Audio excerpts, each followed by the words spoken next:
Mas bumibigat pa ang puwersa ng House Prosecution Team. Isang linggo bago ang impeachment trial ni VP Sara.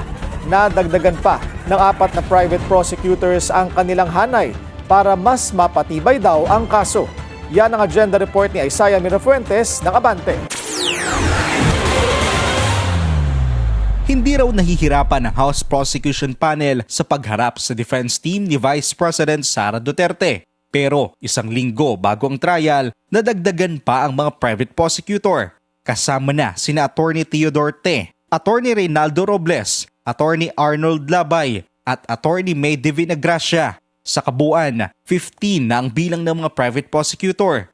Hiwalay pa rito ang 11 na public prosecutor. Kaya suma total, nasa 26 na ang miyembro ng prosekusyon sa impeachment trial.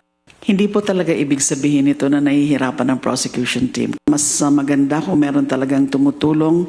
Ang prosecution kasi para kang nagpapatayo ng bahay. Ang defense naman, ang tungkulin nila ay i-demolish yung bahay. Sa pagpapatayo ng bahay, maraming plano yan, maraming gagawin. May kailangan mo pa ng kontraktor, kailangan mo ng mga karpentero, mga master carpenter at iba pa. Ang pag-demolish ng bahay, madali lang yun. Aminado sila na kabilang sa kanilang pinaghahandaan ang 97 witnesses ng defense team. Samantala, umugong ang usapin kaugnay sa conflict of interest ng dalawa sa kanila. Si Attorney Reynaldo Robles kasi ay dating legal counsel ni former Senator Antonio Trillanes IV, habang si Attorney May Divina Gracia naman ay abogado ni late DPWH Yusek Catalina Cabral. Hindi po ibig sabihin na nirepresent namin yung isang kliyente na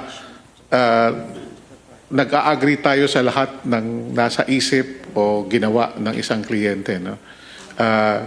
Nandun po kami as advocates. Ito po yung trabaho namin. Siguro itong panahon na to, kailangan na rin po nating tumindig para sa kinabukasan ng ating mga anak. Maliban sa kanila, may third batch pa ng bagong private prosecutor na ipakikilala ang prosekusyon. Itinalaga naman si former Surigao del Norte Representative Ace Barbers bilang bagong House Trial spokesperson. Para sa agenda, Isaiah Mirafuentes, Abante. Manatiling nakatutok sa Bilyonaryo News Channel. Sumubaybay sa aming social media accounts at mag-subscribe sa aming YouTube channel para sa mga eksklusibong balita at storya.